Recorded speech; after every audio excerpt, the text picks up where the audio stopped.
Kia ora friends, welcome back to my channel Lore and Lullabies. I'm Lana and I know this is really late, but let's look at what I read in January, shall we?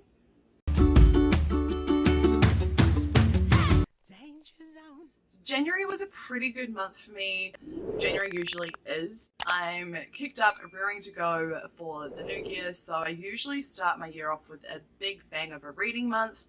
This year was no different, so let's go through what I read.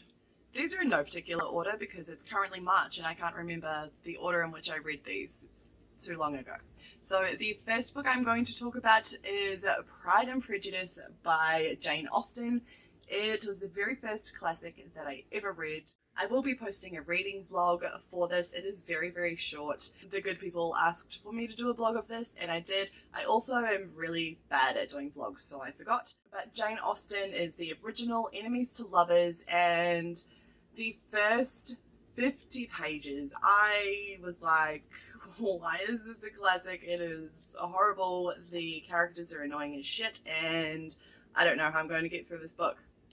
But then Mr. Bennet happened and I fell in love with him, and though his wife is a bit of a fucking dickhead, I enjoyed him and he was enough to keep me going for the first little bit.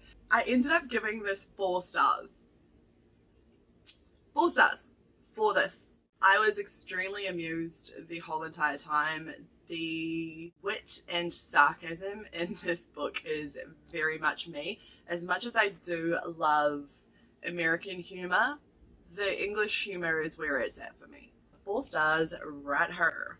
The next 2 books were part of the Last to Read book club. I didn't read one of them in December, so I carried it over into January, and these were Thunderhead and The Toll by Neil Shusterman. So as a book club, we read the Arc of the Scythe series. These are obviously the last 2 books. I really enjoyed them. I enjoyed reading with everyone else. It was just so fun, and being able to talk to them in the live show as well. This one was my favorite by far. This was 5 stars for me. Really enjoyed it. Loved everything about it.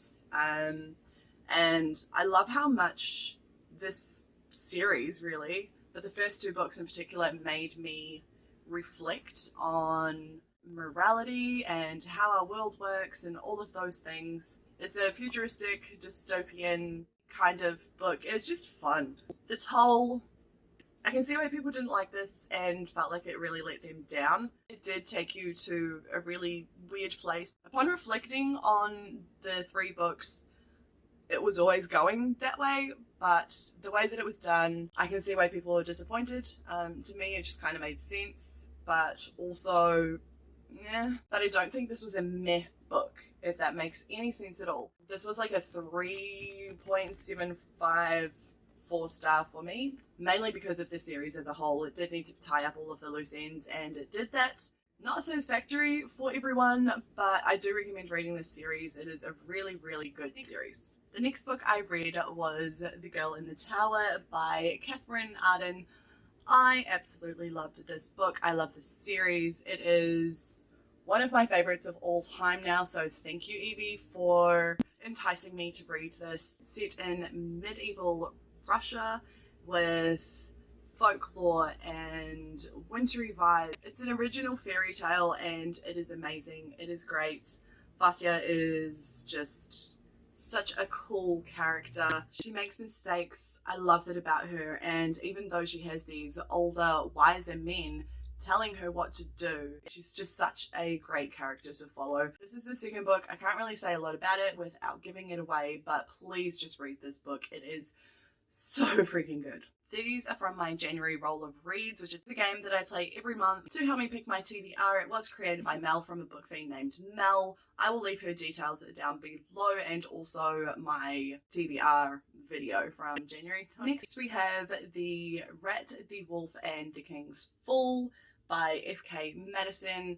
This was an arc sent to me by the author. It's book 1 of the Benegar series. So she took inspiration from her roots and also what she knows. So she lives in the UK, she is Kiribati and Chinese, so you see a lot of that influence in here, in the world building and the characters and everything, and it's so cool. It is a little slower than I usually like, but this book just took me away. I really enjoyed it. There is mayhem and chaos and deceit and political intrigue, and it's set in a time where women have their place and women grow up to want to be married. Feanor, who is the main character, is one such human who is not that way inclined. So we follow her. There is something about her that is special in this. I'm really looking forward to the second one and finding out exactly what's going on. At the end, I was so mad because of one of the characters, Mercy.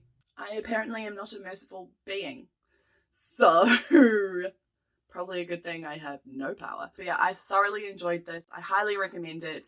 The second book for the Benegar series has recently just come out at the start of this month. They're both available on the Zon and all good book outlets. The next one I finally got to, and that is Unsold by Will White. It's an RPG-esque martial arts kind of story. The action and the fight scenes and everything was really cool. I have heard so many good things about this book, and I am so glad no one ruined it for me, because that happens a lot, especially with book talk and everything like that. So I'm super glad that wasn't ruined for me, because a lot of things in here happened that just threw me for six, and I was like, what? I did not expect that to happen. Really looking forward to continuing the series. I didn't give it a 5 stars because there were some things that I was just like, But for the most part, the magic system in here is so cool. I highly suggest getting this. I don't know if it's free right now, but it is on Kindle Unlimited. If you have that subscription, go get it. Will White has also just started a Kickstarter for special editions of the first 3 books. I have jumped on that straight away. I do own all of them on ebook, but I want the physical covers. I figured that when I bought this one, I would just wait until I could get hardcovers, and they're finally here. I'll leave a link to that Kickstarter down below as well. Next, I read Chasing Graves by Ben Galley. I've been meaning to read this for ages, and I finally got around to it. This is the first book in the Chasing Graves trilogy. It is a grimdark. We have 2 POVs in here. I mainly listened to it because the audiobook for this is really good, and it's got like little book excerpts from different books in the world here. There's cool maps in there as well. I really enjoyed this and the 2 POVs in here, and my favorites kept changing throughout the story. We follow Caltro, who is a master locksmith, and also Lilith, who is just trying to get to Araxis.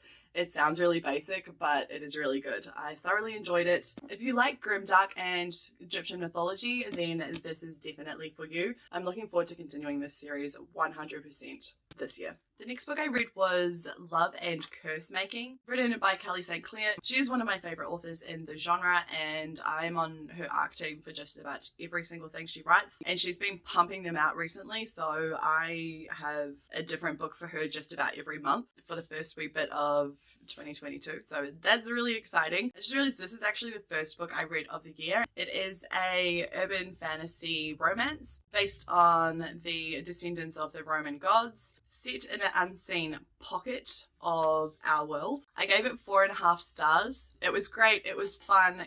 Kelly brings the humor. The funniest thing about this book is that they are based on real life friend dates. She recently moved back to New Zealand and was doing like friend dates to try and meet people and make friends in the area, and this book was born from those friend dates. So it is hilarious. There are berserkers. Our main character is a cupid. Her best friend's a siren. There's so much building in this one as well. St. Clair's really good at building a slow burn around a mystery and creating really great friendships in an ensemble cast that you just cannot help but root for. This was a 4.5 star for me, and I Can't wait till the next one. We'll now go into the Babe Book Club books that I read. That was really hard to say. First, I read Academy of Six by A.K. Kuntz. This is a paranormal romance, which is my favorite jam. This was a 4-star from me. It was really exciting. It's about all of the supernatural beings that can't control like their monster that's inside them. So whether that's a werewolf, there's angels there, a sex imp we go through not knowing what she is, only that she's potentially powerful and she blacks out, and the last time she used her power and ended up in jail, therefore this academy, was because she killed her ex-boyfriend. The romance in this is weird. There is romance and saucy scenes in this book, but it's in a dream. So that's weird for the most part. All of the guys in her harem are different species, which makes it interesting. They each have different personalities. They're all quite unique, which is always entertaining. They're not stereotypical men either. They all have their different likes and all of that sort of thing. I really did enjoy this. This was 4-star for me. After that, I read Taken by Storm by Elle Middow. This is about a girl who accidentally gets godlike powers. The king finds out about these powers and says, "You are now going to marry one of my sons to strengthen the Storm bloodline." There are 4 brothers. They all have different godlike powers. Again, it's a reverse harem. They all have their different things and different kinks, and it was the kinks that were the most interesting for me. It was really fun. It was sarcastic. It was funny, which is what I love in my romance. It was just a fun time. So much so, it left me on a cliffhanger, and all of the books were out, so I inhaled all 4 of them. The ending was a little lackluster and disappointing. I can see why it went that way, but also it just seemed a little too easy. I wanted more. The next one I've read was Tailin, which is the first in the Jailbreak series by Sam Hall, an Australian indie romance author. This was again PNR and reverse harem. I didn't know initially how this was going to be a reverse harem. She has a mate that she's with the whole entire time. She has a specific power where she can communicate with animals, and she works in a vet clinic, and when like dogs come in to get surgeries and everything, she's the one there that uses her Reiki abilities to calm and soothe them. That's when she's throwing suggestions to them and all of that sort of thing. Then mercenaries come. They are the big bads. They are holding lots of different animals captive. It is dark romance, so I would recommend reading the content warning at the start of the book. There is some dub and non-con in here, so obviously if you're a little sensitive to that, don't read it. I thought the content warning was done really well for what it was. I kind of ended the book really conflicted. I didn't really know how I felt because just what they went through was so traumatic. It was a crazy ride. I thoroughly enjoyed it. I think this was 4 stars for me as well. I would love to continue the series, but I'll probably wait until the Babe book event and just buy them and get them signed by the author. So that was my wrap up for January. I'm going to try and head on and record my February one today. I'm really trying to get quite a bit of content done today. Thursday is my only day off that I can really record or edit or do anything at the moment, so it's all just a bit of a rush in to see what I can do. I am trying to get better at posting videos, but again, with between the kids, work and life in general, it's a bit difficult at the moment. I do have quite a few things recorded, I just need to edit them. When things don't turn out the way I want them to turn out, it just frustrates me. I don't have the skill or the money to make them look how I want them to look, so we'll get there. It's a process, but I'm having fun. I love BookTube. I love being a part of BookTube, and I love all of you people. So until my next video, whatever the hell that may be, I'll see you then. Ka kite.